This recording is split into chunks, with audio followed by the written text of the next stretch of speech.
Welcome back, Defenders. Jake here. Looks like the Russians are starting to slow down in Avdiivka. Only 660 eliminated personnel yesterday, only 8 tanks, 9 armored vehicles, and 8 artillery pieces. But first, here we go again. Another report of Putin's death triggers more media speculation. A few days after reports that the Russian president had suffered cardiac arrest were declared fake, the same source said this time that the dictator had died. So no, I don't consider this one Telegram channel to be credible information. People should not be spreading this kind of information when there's no credible source. But it is truly bizarre that the Kremlin keeps taking the time to deny it. Putin's still not dead, Kremlin insists. Moscow denies that a doppelganger has taken over. So if Putin were to actually die, everyone in Western intelligence would immediately know. There are so many leaks and collaborators currently working in the Kremlin. Whether they're looking to get their families out of the country, they want protection, or they're just trying to make profit for themselves. The Kremlin knows that they can't keep a secret. And especially if Putin were to die, we would know immediately from Western intelligence. But that's not going to stop people from having fun on the internet. Here's Darth Putin. You are wondering if I am dead, but was I ever really alive? It's deep. I like this cartoon. This says in Russian, so which one of us died? So let's get to the military map. And for the last 3 weeks, since October 10th, it's really all been about Avdiivka. When we check in with the Zaporizhia front, the Ukrainians have basically stopped offensive operations. They're still causing attrition on the Russian forces. They're still doing shaping operations. But if the Russians are willing to go on the attack, and they're willing to tolerate horrendous losses, then this should be Ukraine's focus, holding Avdiivka and making the Russians bleed as much as possible. And when we check with the military map, what have the Russians really accomplished in the last 3 weeks? They've made a little bit more progress on the north, trying to get this coal factory and this slag heap under their control. But at what cost? Ukraine repelled 48 attacks as Russia assaults across the east. Now, Avdiivka has been their primary focus, but the Russians have launched offensive operations in Kupiansk, Bakhmut, and Marinka as well. All of them have been repelled. They've only made just the slightest amount of progress on the northern flank of Avdiivka. But once again, Russia has lost close to 4,000 soldiers in the battle for Avdiivka just since October 10th. The previous day, President Zelensky said that Russia had lost at least a brigade trying to capture the embattled city of Avdiivka. A brigade in the Russian army can include between 2,000 and 8,000 personnel. So it's horrific, and the video evidence is everywhere. The last 2 or 3 weeks, I've been sharing some of the highlight clips with you in the pinned comment, but I've got one more for you. So here's the railroad going north-south to Avdiivka. Here's the slag heap. This is the coal factory. And the Russians were trying to advance on this tree line right here. And this did not go well once again. The lead vehicle is a mine-clearing vehicle. There's tanks and APCs following it. And once again, through open fields in broad daylight, the Ukrainians know they're coming. They know where they're coming from. And it doesn't go well. This is posted by Ukraine's Ministry of Defense account. I'll link it down below if you want to see what happens for yourself. So according to the Institute for the Study of Warfare, Russia's failures near Avdiivka will create long-term problems for the Russian offensive. But I don't think Russia cares. I don't think Russia cares how this will affect the war next year. Russia seems pretty focused on the short term. What can they accomplish this month? And I think there's two reasons why Putin is placing this urgency on this offensive. One, Putin still hasn't announced his re-election campaign to the Russian people. He wants some kind of military victory, like capturing the city of Avdiivka, that he can present to the Russian people that progress is still being made in his special limited military operation going on 600 days. The other reason is the United States is still debating whether we want to continue supplying military aid to Ukraine. This is very alarming, but this is the good and the bad news. And if Russia can show progress, if Russia can take Avdiivka, then this will help their propaganda efforts to weaken support for Ukraine in the United States, to prevent another year of military aid. And there's bad news. New U.S. House Speaker says aid requests for Ukraine and Israel should be split up. This was my concern when Mike Johnson became the new Speaker of the House. I didn't know what his true opinion on Ukraine was. I was willing to give him a fair shot, but the fact that he wants to split up this aid is actually very concerning. So here's an appearance of Mike Johnson on Fox News talking about aid to Israel. What is your response, and have you spoken to the president about his request to tie the money together between Israel and Ukraine? Well, listen, we're going to move a standalone Israel funding bill this week in the House. I know our colleagues, our Republican colleagues in the Senate have a similar measure. We believe that that is a pressing and urgent need. There are lots of things going on around the world that we have to address, and we will. But right now, what's happening in Israel takes the immediate attention, and I think we've got to separate that and get it through. I believe there'll be bipartisan support for that, and I'm going to push very hard for it. So Mike Johnson and House Republicans believe that aid to Israel is urgent and pressing now, implying that aid to Ukraine is not urgent and pressing now and can wait. I don't like this language. This is very frustrating. And I'm honestly disappointed in Israel. Israel and their lobbying group, AIPAC, has tremendous power and influence over American politics, especially the House GOP. If AIPAC was calling these House Republican members saying, please support Ukraine, please support the joint funding bill, then I think Mike Johnson would allow a vote. But the fact that House Republicans are going to split up the aid bills and pass aid for Israel this week, ignoring Ukraine, is not good news. I just want to be honest with you guys. But here's the honest reason. Why won't Israel publicly declare its support for Ukraine? And it's because Israel has to always be mindful of what the repercussions will be for the Jewish population in other parts of the world.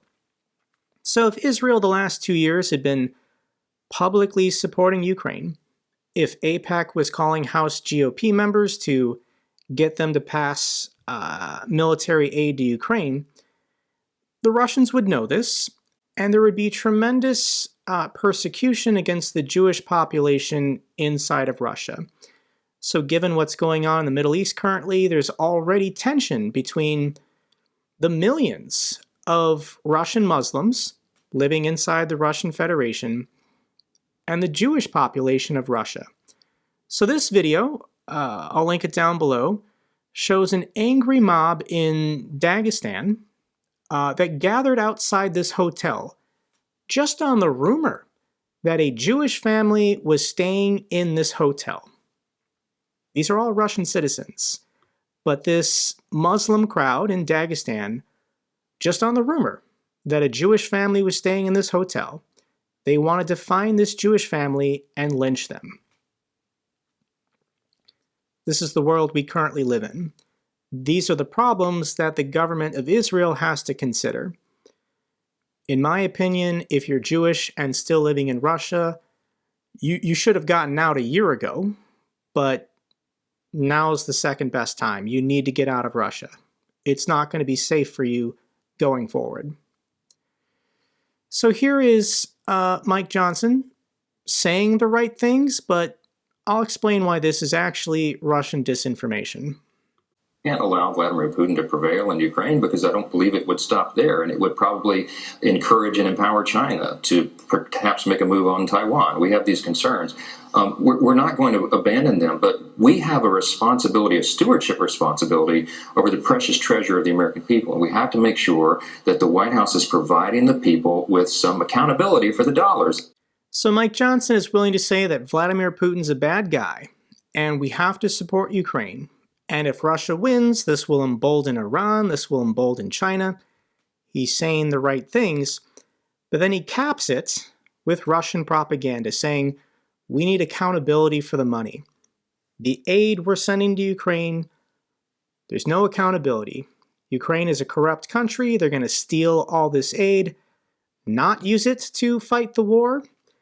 And this is Russian disinformation. This is Kremlin propaganda to weaken support for Ukraine.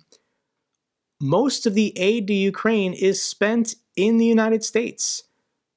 As an American, we give weapons to the Ukrainians. We then use money to buy more weapons for ourselves, new weapons. This is American tax dollars being spent in America to stimulate the American economy and create jobs. This is not money being stolen by Ukrainian politicians. There's no evidence of fraud in weapons to Ukraine according to watchdogs. Of course there's oversight. Numerous layers. The Pentagon's Inspector General said Tuesday his office has found no evidence yet that any of the billions of dollars in weapons and aid to Ukraine has been lost to corruption or diverted into the wrong hands. So when House Republicans keep repeating this Kremlin talking point of, I want to support aid to Ukraine, but I don't know if I can trust the Ukrainians. They might be stealing it all. That's exactly what Russia wants them to say. So it's frustrating. Aid to Ukraine from the United States is not doomed, but at the moment it is uncertain. There are going to be a lot of House votes before November 17th in order to get a budget passed. Yes, there's a serious chance the U.S. government could shut down, but hopefully common sense will prevail and the right people will speak to the new speaker, Mike Johnson. All he has to do is schedule a vote. He doesn't even have to vote for it. And 350 members of the House will vote to militarily support Ukraine for another year. It's frustrating. If you're an American watching this and you want to call your congressperson, please do so. There's going to be a lot of talking and arguing and fighting the next 2 weeks in the House of Representatives. And this does feel like a high tide moment. I mentioned this in my last video. As the Russians continue to suppress all dissent in their own country, because we have freedom of speech and freedom of the press in the West, Russia can infiltrate our information sphere with their propaganda and disinformation, making it look like Russia is invincible and the defeat of Ukraine in the West is inevitable. I don't believe this, but if you were a European living in Poland in 1942, you probably felt pretty bleak about the prospects of the war. We're in that same moment. I know other people are currently feeling this. So here's British author John Sweeney. He's currently in the capital city of Kyiv. He feels it too. And this was his video diary from yesterday. War Diary Day 611 of Russia's war against Ukraine. I may be wrong, but it feels like stalemate is becoming a thing here in Ukraine. Talking to friends who've got seriously good mates high up in the Ukrainian army, the soldiers are saying there is a sense of stalemate. And the reason for this isn't because of the lack of Ukraine's courage or its fighting ability or anything like it. It's because we, the West, have failed to send enough material to Ukraine in a timely fashion. So, for example, this summer's counteroffensive was broken in part because of Russian air power, Russian helicopters. And just the other day, when finally the Americans sent the ATACMS, they were able to knock out, I believe, 9 Russian helicopters. Had the ATACMS arrived in the spring, then the Ukrainians could have done an effective counteroffensive.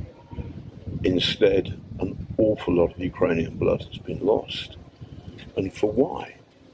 Because there is a problem, I think, in that the West's rhetoric has been very good, but the West's ability to deliver has been far less good, and it hasn't happened in a timely fashion. So what we're left with is a kind of stalemate, and that will be some kind of victory for Vladimir Putin. John Sweeney is absolutely correct. Any kind of stalemate or freeze in the conflict, Putin will declare himself a victor. That it was a win for the Russian people, having stood up to the entire NATO and Western alliance, and Russia managed to hold. So let's think about this. ATACMS were delivered last week, clearing out this helicopter airfield in Berdansk that's been used for this entire war to attack Ukrainian positions in the Zaporizhia front. When Ukraine tried to advance with heavy armor, it was these attack helicopters from a safe distance destroying that armor. So yes, the summer counteroffensive would have gone a lot differently if ATACMS had been delivered even a small number in May or June. This is also kind of a disheartening graph. This is defense expenditure shown as a share of GDP. The NATO guideline, the NATO recommendation, is that every NATO member spend at least 2% of their GDP on military defense. And this is numbers showing 2014 and 2023. Credit to a lot of these countries for increasing their defense spending. But at the current time, 600 days into Russia's invasion of Europe, only Poland, the United States, Greece, Estonia, Lithuania, Finland, Romania, Hungary, Latvia, and the United Kingdom, and the Slovak Republic are spending the recommended 2% of GDP on defense. And Slovakia and Hungary are openly hostile to Ukraine, and Greece is spending this because they don't trust Turkey. So no, the Western allies don't have a lot to spare. They don't have a lot to give to Ukraine because they've been neglecting their militaries for decades. Other bad news is that Russia is getting around the oil price cap set on them by the G7. So if we go back 11 months to the first week in December, the G7 met and decided an oil price cap on Russian oil exports of $60 a barrel, meaning that Western insurance companies based in the G7 could not insure Russian oil for export unless it was being sold for less than $60 a barrel. This worked because at the time, 90% of the global insurance market was controlled by G7 countries. Well, here we are 11 months later, and you can see Russia is selling their oil for higher than $60 a barrel.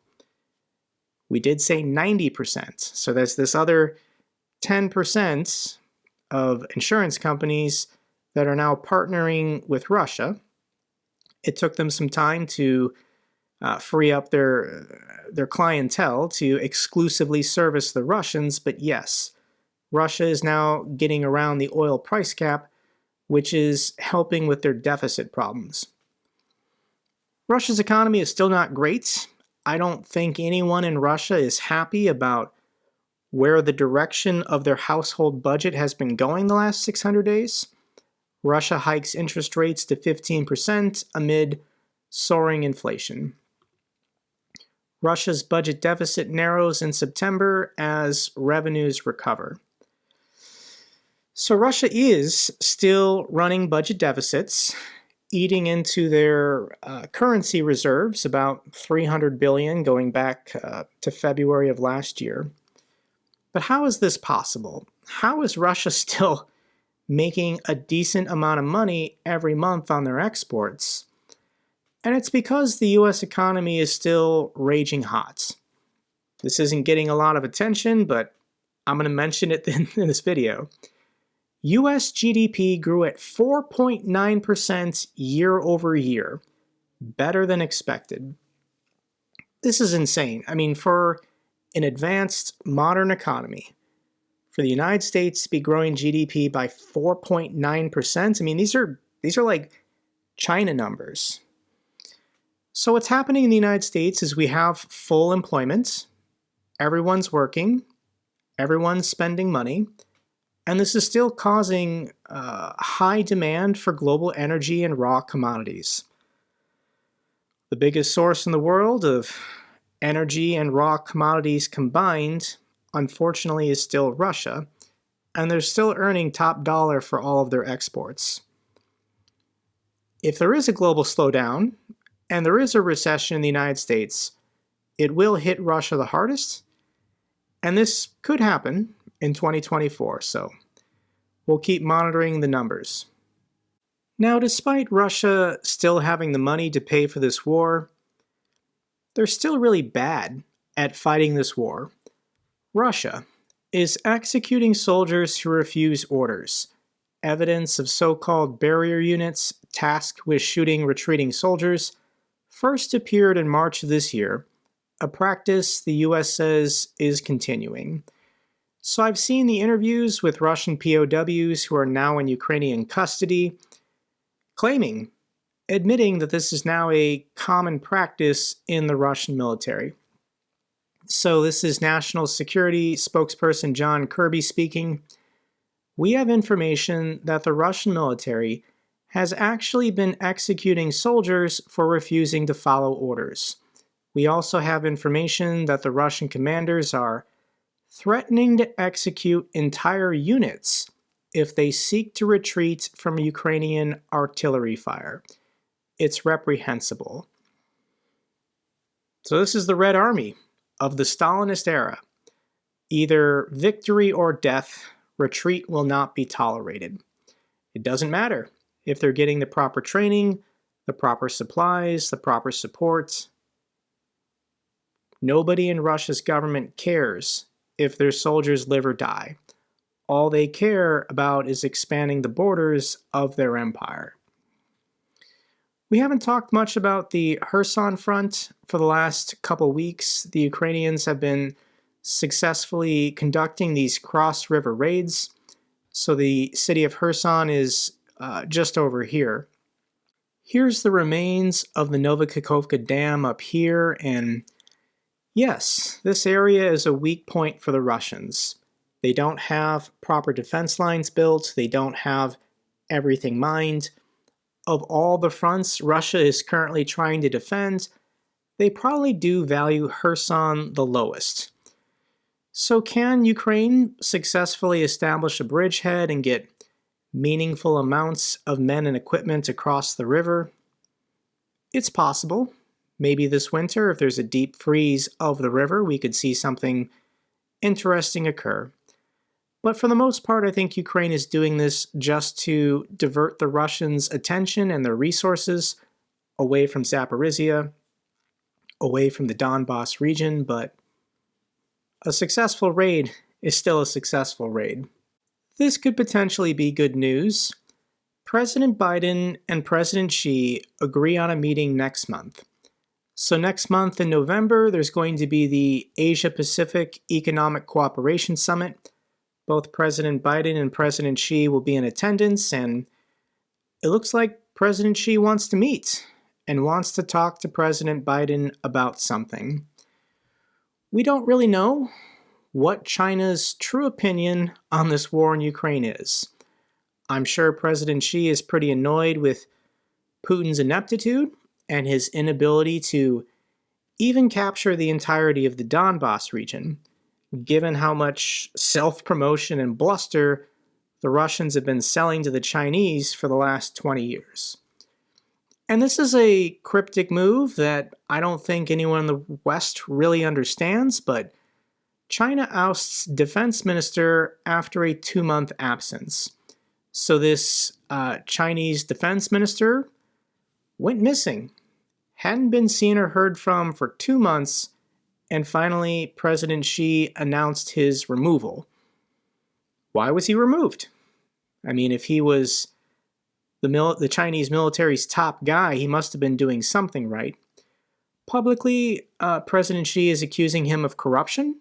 I'm sure he was guilty of it, but you only remove someone in a dictatorship for corruption when you want an excuse to get rid of them and conceal the real reason. So this guy probably was part of the integral plan for the Chinese mainland to invade Taiwan. Is President Xi having second thoughts? Does he want to warm relations with the West, with the United States, and say, we don't support what Russia's doing, we don't want to be part of this axis of evil, we're committed to free trade and bilateral cooperations with the United States in order to continue growing both of our economies? All this bluster and talk of war has been devastating the Chinese economy. Western companies are trying to pull their people, capital, and resources out. China's in recession, and I'm sure President Xi is feeling the heat. Let's wrap up this video with some feel-good clips. Ukrainian defenders often have interesting trench companions. Cats and dogs are very common, sometimes birds, even mice. But these Ukrainian defenders have a pet raccoon by the name of Slavic. Оп, оп. Теж ще есть. Оп. Оп, оп, оп. Оп, ти терміт малий. На ще.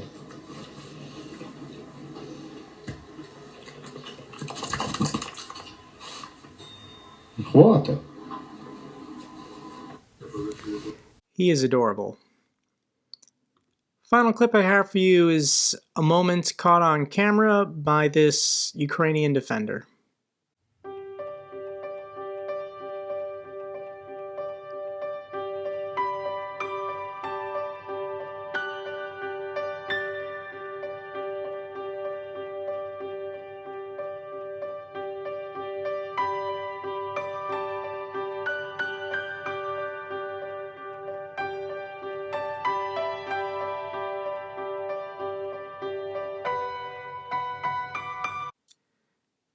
I'm still confident Ukraine is going to win this war and Russia will be defeated. That's all for this update video. Glory to Ukraine, glory to the heroes. If you found this video informative, give me a thumbs up. Best way to support the channel. Comments and questions, let me know down below. I love hearing from you guys.